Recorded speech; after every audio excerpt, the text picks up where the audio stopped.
Hello friends, कैसे हैं आप? उम्मीद करती हूँ अच्छे होंगे और अच्छे से अपनी तैयारी भी कर रहे होंगे। हिंदी साहित्य की इस क्लास में आपका बहुत बहुत स्वागत है, जहाँ पर हम आचार्य रामचंद्र शुक्ल द्वारा लिखित हिंदी साहित्य का इतिहास विस्तार से पढ़ रहे हैं।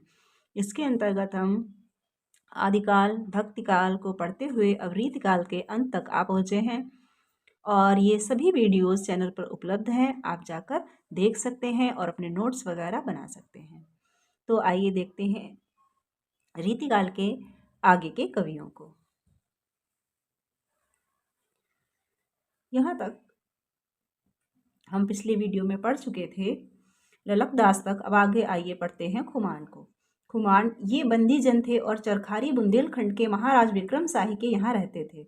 इनके बनाए इन ग्रंथों का पता है। ये बंदी जन थे और चरखारी के महाराज विक्रम शाही के यहाँ रहते थे। अमर प्रकाश संवत 1836, अष्टयाम संवत 1852, लक्ष्मण शतक संवत 1855, हनुमान नक्षिक, हनुमान पंचक, हनुमान पचीसी, नीति विधान, समरसार, युद्ध यात्रा के मुहूर्त आदि का विचार इस समरसार में किया गया है। नृसिंह चरित्र संवत 1879, नृसिंह पचीसी। इनके बनाए इतने ग्रंथों का पता चलता है। इसी सूची के अनुसार इनका कविता काल संवत 1830 से 1880 तक माना जा सकता है। लक्ष्मण शतक में लक्ष्मण और मेघनाद का युद्ध बड़े फड़कते हुए शब्दों में कहा गया है। ये जो इनकी रचना लक्ष्मण शतक है, इसमें लक्ष्मण और मेघनाद के युद्ध का वर्णन है। खुमान कविता में अपना उपनाम मान रखते थे।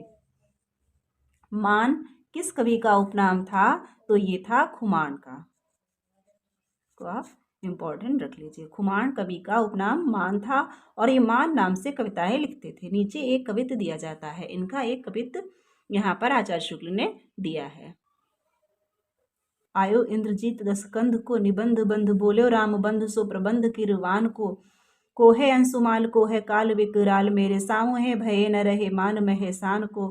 तू तो सुकुमार यार लखन कुमार, मेरी मार वे सुमार को सहेया घमासान को। वीर न चितैया रणमंडल रितया, काल कहर बितया ही जितया मघवान को। तो ये यहाँ पर खुमान की पंक्तियां दी हुई थी। अब आइए देखते हैं नवल दास कायस्थ को। ये झांसी के रहने वाले थे और समथर नरेश राजा हिंदुपति की सेवा में रहते थे। इन्होंने बहुत से ग्रंथों की रचना की है जो भिन्न भिन्न विषयों पर और भिन्न भिन्न शैली के हैं। इन्होंने ऐसे बहुत से ग्रंथों की रचना की जो भिन्न भिन्न शैली में हैं और भिन्न भिन्न विषयों पर हैं। ये अच्छे चित्रकार भी थे। इनका झुकाव भक्ति और ज्ञान की ओर विशेष था। इनके लिखे ग्रंथों के नाम ये हैं। नवल दास के लिखे हुए इतने ग्रंथ आचार्य शुक्ल ने यहाँ पर दिए हुए हैं। रास पंचाध्यायी, रामचंद्र विलास, शंका मोचन 1873 संवत में, जौहरीन तरंग 1875, रसिक रंजनी 1877, विज्ञान भास्कर, ब्रज दीपिका, शुक्रंभा संवाद, नाम चिंतामणि, मूल भारत, भारत सावित्री, भारत कवितावली, भाषा सप्तशती, कवि जीवन, आल्हा रामायण, रुक्मिणी दंगल, मूल ढोला, रहस लावनी, अध्यात्म रामायण, रूपक रामायण, नारी प्रकरण, सीता स्वयंवर, राम विवाह खंड, भारत वार्तिक, रामायण सुमिरनी, पूर्व श्रृंगार खंड, मिथिला खंड, दान लोभ संवाद, जन्म खंड इत्यादि इतने ग्रंथों का यहाँ पर इनके उल्लेख दिया हुआ है। उक्त पुस्तकों में यद्यपि अधिकांश बहुत छोटी हैं, फिर भी इनकी रचना की बहुरूपता का आभास देती हैं। इनकी पुस्तकें प्रकाशित नहीं हुई हैं, अतः इनकी रचना के संबंध में विस्तृत और निश्चित रूप से कुछ नहीं कहा जा सकता। इनकी रचनाएं जो पुस्तकें हैं ये प्रकाशित नहीं हुई हैं, इसलिए निश्चित रूप से इनकी पुस्तकों के विषय में, इनकी रचना के विषय में कुछ कहा नहीं जा सकता। खोज की रिपोर्टों में उद्धृत उदाहरणों के देखने से रचना इनकी पुष्ट और अभ्यस्त प्रतीत होती है। खोज की रिपोर्टों आदि में देखने से इनकी रचना पुष्ट और अभ्यस्त प्रतीत होती है। ब्रज भाषा में कुछ वार्तिक या गद्य भी इन्होंने लिखा। इन्होंने ब्रज भाषा में कुछ गद्य और वार्तिक आदि भी लिखे। इनके कुछ पद नीचे दिए गए हैं और कुछ पद यहाँ पर इनके आचार्य शुक्ल ने दिए हैं। अभव अनादि अनंत अपारा, अमन अपरान अमर अविकारा, अग अनीह आतम अविनाशी, अगर अगम अगोचर अविरल वासी, अकथनीय अद्वैत अरामा, अमल अशेष अकर्म अकामा। एक पद यहाँ इनको और उद्धृत किया गया है। सगुन स्वरूप सदा सुषमा निधान, मंज बुद्धि गुण गुणन अगाध भनपति से, भनैन नवलेस फैलो विशद मही में यस बरन न पावे पार झार फनपति से जक्त निज भक्तन के कलश प्रभंजय रंजय सुमति बढ़ावे धन धान धनपति से अवर न दूजो देव सहस प्रसिद्ध यह सिद्धि बरदैन सिद्ध ईस गणपति से। तो ये पंक्तियां थी नवलदास कायस्थ की। अब आइए देखते हैं राम सहाय दास। ये चौबेपुर जिला बनारस के रहने वाले लाला भवानी दास कायस्थ के पुत्र थे और काशी नरेश महाराज उदित नारायण सिंह के आश्रय में रहते थे। ये लाला भवानी दास कायस्थ के पुत्र थे और उदित नारायण सिंह जो काशी के महाराज थे उनके आश्रय में रहते थे। बिहारी सतसई के अनुकरण पर इन्होंने राम सतसई बनाई। जिस प्रकार की बिहारी सतसई है उसी के अनुकरण पर इन्होंने राम सहाय ने राम सतसई बनाई। बिहारी के अनुकरण पर बनी हुई पुस्तकों में इसी को प्रसिद्ध प्राप्त हुई। इसके बहुत से दोहे सरस उद्भावना में बिहारी के दोहों के पास तक पहुँचते हैं, पर यह कहना कि ये दोहे बिहारी के दोहों में मिलाए जा सकते हैं रसज्ञता और भावुकता से पुरानी दुश्मनी निकालना नहीं, बिहारी को भी कुछ नीचे गिराने का प्रयत्न समझा जाएगा। अर्थात इनके दोहे अपनी उद्भावना में बिहारी के पास तक पहुँचते जरूर हैं, पर वह इतने भी अच्छे नहीं हैं कि वो बिहारी के दोहों में मिला दिए जाएं तो पहचाने ना जा सकें। तो यही यहाँ पर आचार्य शुक्ल का कहना है कि ये बिहारी के दोहों में अपनी उद्भावना इतने सरस हैं कि उद्भावना में पहुँचते तो हैं, परंतु ये उतने भावुक और सरस नहीं हैं जितने कि बिहारी के दोहे। बिहारी में क्या क्या मुख्य विशेषताएं हैं ये उनके प्रसंग में दिखाया जा चुका है। जहाँ तक शब्दों की कारीगरी और वाग वैदग्ध्य से संबंध है वहीं तक अनुकरण करने का प्रयत्न किया गया है और सफलता भी हुई है। जो शब्दों की कारीगरी है और वाग वैदग्ध्य है बिहारी का, उसी का इन्होंने अनुकरण किया है और उसमें सफल भी रहे हैं। पर हाव का वह सुंदर व्यंजना विधान, चेष्टाओं का वह मनोहर चित्रण, भाषा का वह सौष्ठव, संचारियों की वह सुंदर व्यंजना इस सतसई में कहाँ। जो हाव भाव का सुंदर व्यंजन उन्होंने किया है वो भी नहीं है इसमें, चेष्टाओं का मनोहर चित्रण भी नहीं है, भाषा सौष्ठव भी नहीं है और संचारियों की सुंदर व्यंजना भी नहीं है, परंतु केवल शब्दों की कारीगरी और वाग वैदग्ध्य में ही इनको राम सहाय को सफलता मिली है। नकल ऊपरी बातों की ही हो सकती है, हृदय की नहीं, पर हृदय पहचानने के लिए हृदय चाहिए। चेहरे पर की दो आंखों से ही काम नहीं चल सकता। इस बड़े भारी भेद के होते हुए भी राम सतसई श्रृंगार रस का एक उत्तम ग्रंथ है। ऊपरी बातों की उन्होंने नकल की है, उसमें वो अनुकरण में सफल भी हुए हैं, परंतु जैसे हृदय के भावों की सरस व्यंजना बिहारी में है वैसा उसमें राम सतसई में नहीं है, परंतु फिर भी ये श्रृंगार रस का एक उत्तम ग्रंथ है। इस सतसई के अतिरिक्त इन्होंने 3 पुस्तकें और लिखी हैं। इस राम सतसई के अतिरिक्त इन्होंने 3 पुस्तकें और लिखी हैं जो कि इस प्रकार हैं। वाणी भूषण, व्रत तरंगिणी और ककहरा। वाणी भूषण, व्रत तरंगिणी और ककहरा इनकी 3 पुस्तकें और हैं। वाणी भूषण अलंकार का ग्रंथ है और व्रत तरंगिणी पिंगल का। ककहरा जायसी की अखरावट के ढंग की मोटी पुस्तक है। वाणी भूषण अलंकार ग्रंथ है, व्रत तरंगिणी पिंगल का ग्रंथ है, ककहरा जायसी की अखरावट के ढंग की मोटी पुस्तक है और शायद पिछली रचना है क्योंकि इसमें धर्म और नीति के उपदेश हैं। राम सहाय का कविता काल संवत 1760 से 1880 तक माना जा सकता है। नीचे सतसई के कुछ दोहे उद्धृत किए जाते हैं। राम सहाय का कविता काल 1760 संवत से लेकर 1880 तक माना जा सकता है। नीचे इनकी जो सतसई है राम सतसई उसके कुछ दोहे आचार्य शुक्ल ने यहाँ पर दिए हुए हैं।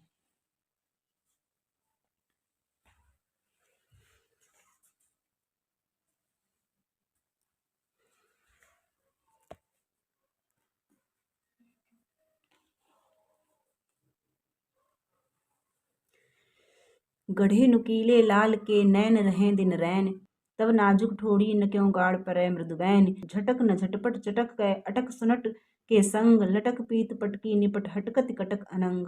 लागे नैना नैन में कियो कहाँ धो मैन, नहीं लागे नैना रहें लागे नैना नैन। गुलफन लगी त्यों त्यों गयो करी करी साहस जोर, फिर न फिरो मुरवान चप चित अति खात मरोर। यो विभाति दसनावली ललना बदन मझार, पति को नातो मान के मनु आई उडमार। तो ये जो राम सतसई है राम सहाय दास की उसकी यहाँ पर पंक्तियाँ आचार्य शुक्ल ने दी हुई थी। अब आइए देखते हैं चंद्रशेखर को। ये वाजपेयी थे। इनका जन्म संवत 1855 में मुअज्जमाबाद जिला फतेहपुर में हुआ था। इनके पिता मनीराम जी भी अच्छे कवि थे। ये कुछ दिनों तक दरभंगे की ओर, फिर 6 वर्ष तक जोधपुर नरेश महाराज मान सिंह के यहाँ रहे। ये पहले दरभंगे में और फिर 6 वर्ष तक जोधपुर नरेश महाराज मान सिंह के यहाँ रहे। अंत में ये पटियाला नरेश महाराज कर्म सिंह के यहाँ गए और जीवन भर पटियाले में ही रहे। इनका देहांत संवत 1932 में हुआ। अतः ये महाराज नरेंद्र सिंह के समय तक वर्तमान थे और उन्हीं के आदेश से इन्होंने अपना प्रसिद्ध वीर काव्य हम्मीर हट बनाया। इसके अतिरिक्त इनके रचे ग्रंथों के नाम ये हैं। एक इनका प्रसिद्ध काव्य है जो वीर काव्य कहा जाता है, वो है हम्मीर हट। इसके अतिरिक्त जो इनके ग्रंथ हैं वो आगे दिए हुए हैं। आगे इनके ग्रंथ हैं विवेक विलास, रसिक विनोद, हरिभक्ति विलास, नखशिख, वृंदावन शतक, गोपंचाशिका, ताजक, ज्योतिष, माधवी वसंत। ये चंद्रशेखर के अन्य ग्रंथ हैं। यद्यपि श्रृंगार की कविता करने में भी ये बहुत प्रवीण थे, पर इनकी कीर्ति को चिरकाल तक स्थिर रखने के लिए हम्मीर हट ही पर्याप्त है। हम्मीर हट जो चंद्रशेखर की है, वह इनकी कीर्ति को बढ़ाने वाली पुस्तक इनकी रही है। उत्साह की, उमंग की व्यंजना जैसी चलती स्वाभाविक और जोरदार भाषा में इन्होंने की है, वैसे ढंग से करने में बहुत से कम कवि ही समर्थ हुए हैं। वीर रस के वर्णन में इस कवि ने बहुत ही सुंदर साहित्यिक विवेक का परिचय दिया है। सूदन आदि के समान शब्दों की तड़ातड़ और भड़ाभड़ के फेर में न पड़कर उग्रोत्साह व्यंजक उक्तियों का ही अधिक सहारा इस कवि ने लिया है, जो वीर रस की जान है। दूसरी बात ध्यान देने की यह है कि वर्णनों के अनावश्यक विस्तार को, जिसमें वस्तुओं की लंबी चौड़ी सूची भरी जाती है, स्थान नहीं दिया गया है। इनके में दूसरी बात यह है विशेषता कि इन्होंने अनावश्यक वर्णन को विस्तार नहीं दिया है। जो वर्णन है जितना होना चाहिए उतना ही किया है, अनावश्यक बातें उसमें नहीं भरी हैं। सारांश ये है कि वीर रस वर्णन की अत्यंत श्रेष्ठ प्रणाली का अनुसरण चंद्रशेखर ने किया है। जो वीर रस वर्णन की उत्कृष्ट प्रणाली होती है, उसी का ही प्रयोग इन्होंने किया है।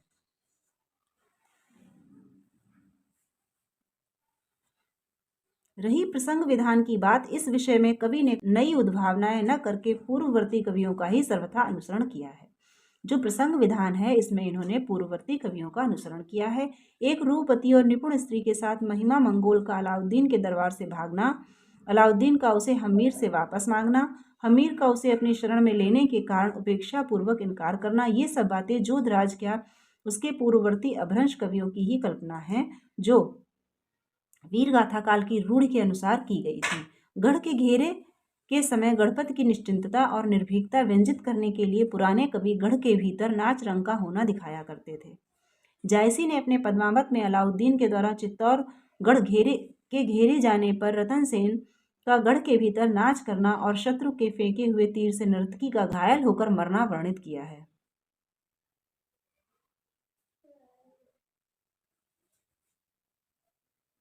ठीक उसी प्रकार वर्णन हम्मीर हट में रखा गया है। ये चंद्रशेखर की अपनी उद्भावना नहीं, एक बंधी हुई परिपाटी का अनुसरण है। इन्होंने कोई अपनी नवीन उद्भावना नहीं की है इस ग्रंथ में, बल्कि पुरानी ही परिपाटी का अनुसरण किया है। नर्तकी के मारे जाने पर हम्मीर देव का यह कह उठना कि हट करी मंड्यो, युद्ध वृथा ही, केवल उनके तात्कालिक शोक के आधिक्य की व्यंजना मात्र है। उसे करुण प्रलाप मात्र समझना चाहिए।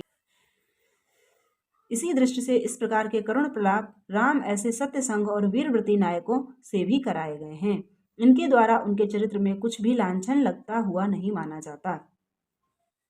एक दृष्टि हम्मीर हट की अवश्य खटकती है। सब अच्छे कवियों ने प्रतिनायक के प्रताप और पराक्रम की प्रशंसा द्वारा उससे भिड़ने वाले या उससे जीतने वाले नायक के प्रताप और पराक्रम की व्यंजना की है। राम का प्रतिनायक रावण कैसा था? इंद्र, मरुत, यम, सूर्य आदि सब देवताओं से सेवा लेने वाला, पर हमीर हट में अलाउद्दीन एक चूहिया के कोने में दौड़ने से डर के मारे उछल भागता है और पुकार मचाता है। सब अपने प्रतिनायक का जितने भी चरित्र वर्णन किए गए हैं, उसमें प्रतिनायकों का भी वर्णन किया गया है। जैसे राम के प्रतिनायक रावण थे, तो उनका भी इस प्रकार महिमा मंडन किया गया है कि ये इंद्र, मरुत, यम, सूर्य आदि सब देवताओं से वो सेवा लेने वाले थे। इस प्रकार ये प्रतिनायक राम के थे। परंतु यहाँ पर हमीरहट में अलाउद्दीन के विषय में ऐसा नहीं किया गया है। उसको एक चूहिया के डर से कोने में एक चूहिया के कोने में दौड़ने से ही वो डर के उछल पड़ता है, इस प्रकार का दिखाया गया है। चंद्रशेखर का साहित्यिक भाषा पर बड़ा भारी अधिकार था। अनुप्रास की योजना प्रचुर होने पर भी भद्दी कहीं नहीं हुई है, सर्वत्र रस में सहायक ही हुई है। इन्होंने अनुप्रास की योजना इस प्रकार की है कि वह सब जगह रस में सहायक सिद्ध हुई है, कहीं पर उसमें भद्दापन नहीं आ पाया है। युद्ध, मृगया आदि के वर्णन तथा संवाद आदि सब बड़ी मर्मज्ञता से रखे गए हैं। जिस रस का वर्णन है ठीक उसके अनुकूल पदविन्यास है। जहाँ श्रृंगार का प्रसंग है वहाँ यही प्रतीत होता है कि किसी सर्वश्रेष्ठ श्रृंगारी कवि की रचना पढ़ रहे हैं। जिस रस का जहाँ पर जैसा वर्णन है उसी के अनुकूल पद रखे गए हैं। तात्पर्य यह कि हमीरहट हिंदी साहित्य का एक रत्न है। तिरिया तेल हमीरहट चढ़े न दूजी बार, वाक्य ऐसे ही ग्रंथ में शोभा देता है। नीचे कविता के कुछ नमूने दिए जाते हैं। अब चंद्रशेखर का जो हमीरहट है इसके विषय में आचार्य शुक्ल ने कहा है कि हमीरहट हिंदी साहित्य का एक रत्न है। हिंदी साहित्य का रत्न आचार्य शुक्ल ने किसको माना है? तो चंद्रशेखर के हमीरहट को आचार्य शुक्ल ने हिंदी साहित्य का रत्न कहा है। तिरिया तेल हमीरहट चढ़े न दूजी बार, ये वाक्य ऐसे ही ग्रंथ में शोभा देता है। अब यहाँ पर आचार्य शुक्ल ने इसके उदाहरण कुछ दिए हुए हैं।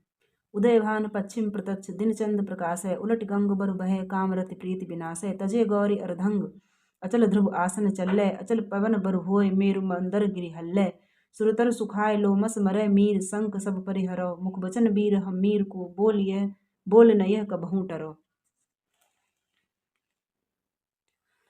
आलम नेवाज सिरताज पातशाहन के, गाजते दराज कोब नजर तिहारी है, जाके डर डिगत अडोल गढ़धारी डगो मगत पहाड़ और डुलत महिसारी है, रंग जस रहत सशंकित सुरेश भयो, देश देशपति में आतंक अति भारी है, भारी गढ़धारी सदा जंग की तैयारी, धाक माने न तिहारी या हमीर हठधारी है, भागे मीर जादे पीर जादे और अमीर जादे, भागे खान जादे प्राण मरत बचाए के, भागे गजबाज रथ पथ न संहारे परे, गोलन पे गोल सूर सहम सकाय के, भागे सुल्तान जान बचत न जान बेगी, बलित बितुंट पे बिराज बिल खाए के, जैसे लगे जंगल में ग्रीष्म की आग चले, भागे मृग महिष बराह बिल लाए के।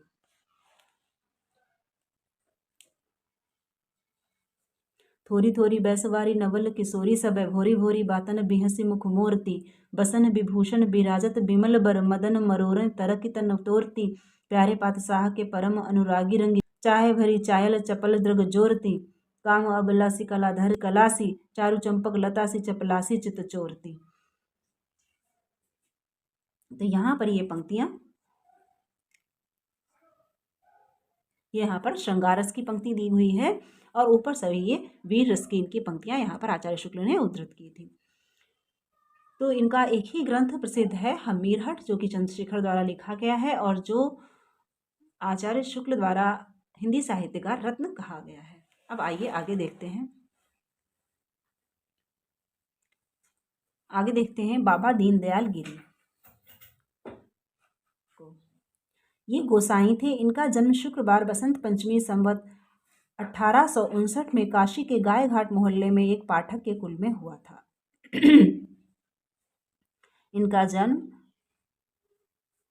काशी में 1859 संवत में हुआ था। जब ये 5-6 वर्ष के थे तभी इनके माता पिता इन्हें महंत कुशागिरी को सौंप चल बसे थे। जब ये 5-6 वर्ष के थे तभी इनके माता पिता की मृत्यु हो गई थी। महंत कुशागिरी पंचक्रोशी के मार्ग में पड़ने वाले देहली विनायक स्थल के अधिकारी थे।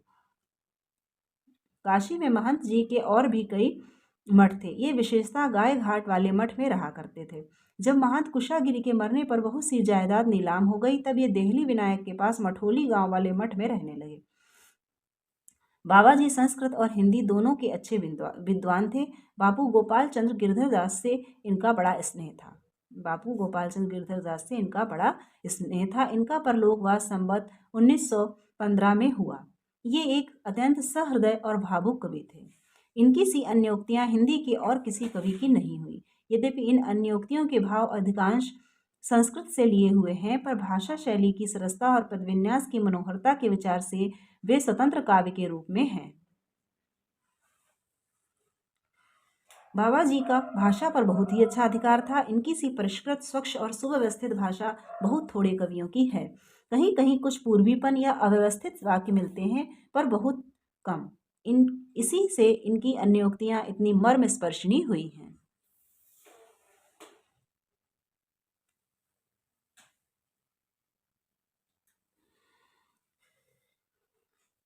इनका अन्योक्ति कल्पद्रुम हिंदी साहित्य में एक अनमोल वस्तु है। इनका लिखा हुआ अन्योक्ति कल्पद्रुम, जो कि बाबा दीनदयाल गिरी का है, एक हिंदी साहित्य की एक अनमोल वस्तु है। अन्योक्ति के क्षेत्र में कवि की मार्मिकता और सौंदर्य भावना के स्फुरण का बहुत अच्छा अवकाश रहता है, पर इसमें अच्छे भावुक कवि सफल हो सकते हैं। लौकिक विषयों पर तो उन्होंने सरल अन्योक्तियां कही ही हैं, अध्यात्म पक्ष में भी दो एक रहस्यमयी उक्तियां इनकी हैं।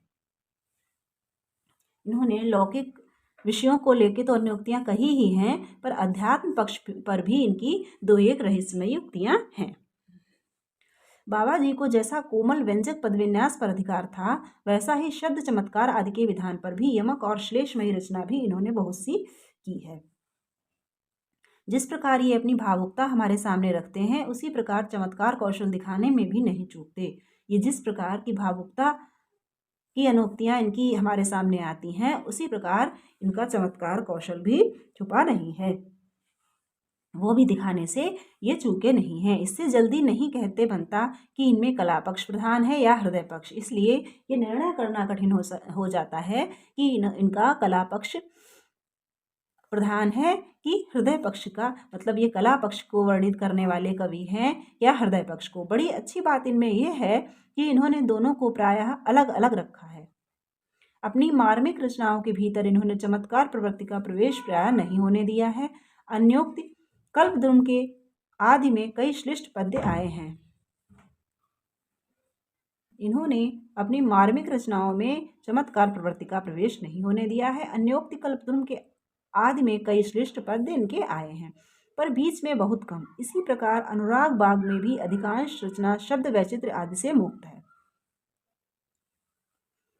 यद्यपि अनुप्रास युक्त सरस कोमल पदावली का बराबर व्यवहार हुआ है, पर जहाँ चमत्कार का प्रधान उद्देश्य रखकर ये बैठे हैं, वहाँ श्लेष, यमक, अंतरलापिका सब कुछ मौजूद है। जहाँ पर ये चमत्कार का प्रधान उद्देश्य रखे बैठे हैं, वहाँ पर इन्होंने यमक, श्लेष आदि सभी अलंकारों का प्रयोग किया है।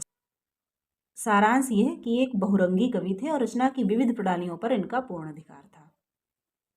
इनकी लिखी इतनी पुस्तकों का पता चलता है।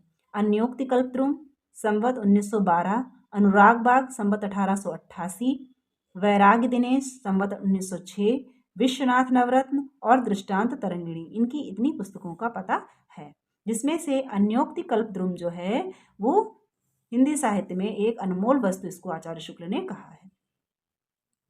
इस सूची के अनुसार इनका कविता काल संवत 1879 से 1992 तक माना जा सकता है, या तो 1912 होगा यहाँ पर, क्योंकि इनकी अन्योक्ति कल्पद्रुम 1912 में प्रकाशित हुई थी, तो इसीलिए यहाँ पर 1879 या 1879 में प्रकाशित हुई विश्वनाथ नवरत्न दृष्टांत तरंगिणी, तो 1879 से लेकर 1912 तक यहाँ पर होगा। यहाँ पर 92 ये मिसप्रिंट हुआ है।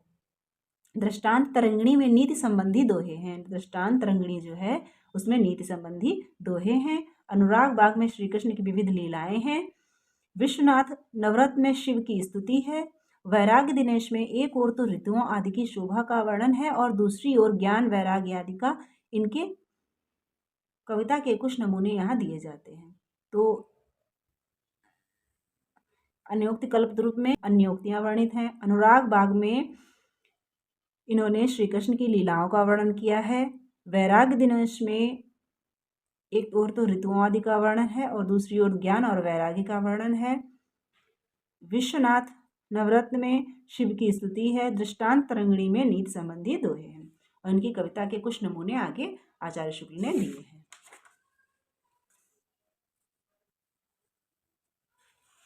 यहाँ पर बाबा दीनदयाल गिरी की रचना की पंक्तियां दी हुई हैं। के तो सोम कला करो करो सुधा कुदान, नहीं चंद्रमणि जो द्रवय है तेलिया पखान। ये तेलिया पखान बड़ी कठिनाई जाकी टूटी, आके शीस बीस बहु बाकी टाकी, बरने दीन दयाल चंद तुम ही चित चेत। कूर न कोमल होहि कला जो कीजे, के तो बरखै कहा पयोद इतमानि मोद मन माहि। यह तो ऊसर भूमि है अंकुर जमिहे नाहि, अंकुर जमिहे नाहि बरसत जो जल दय है। गर्जय तजय कहा वृथा तेरो श्रम जय है, बरने दीन दयाल न ठौर कुठौरय परखै। नाहक गाहक बिना बलाहक ह्यातु बरसै।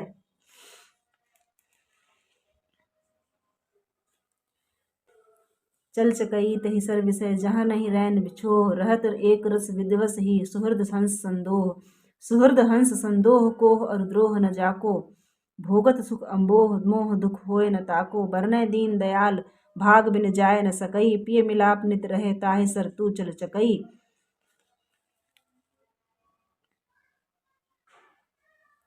कोमल मनोहर मधुर सुरताल सने नूपुर निसो, कौन दिन बोली हैं नीके मन ही के वृंदन सुमोतिन को, गही कह कृपा की चोचन सुतोली हैं।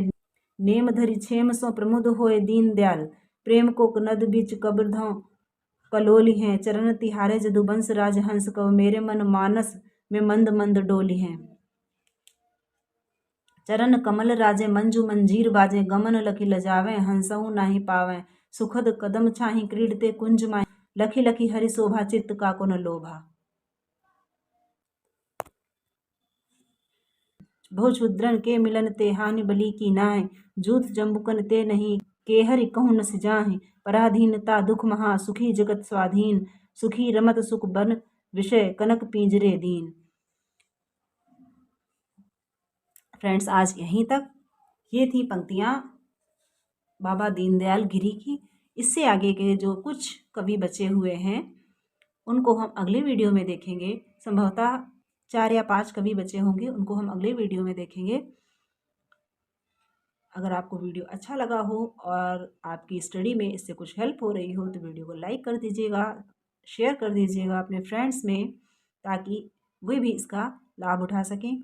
और चैनल पर नए हैं तो सब्सक्राइब कर दीजिएगा। और पूरी सीरीज ये आदिकाल से आप देखना चाहते हैं तो ये पूरे वीडियोस चैनल पर उपलब्ध हैं, आप जाकर देख सकते हैं और अपने नोट्स वगैरह तैयार कर सकते हैं। धन्यवाद।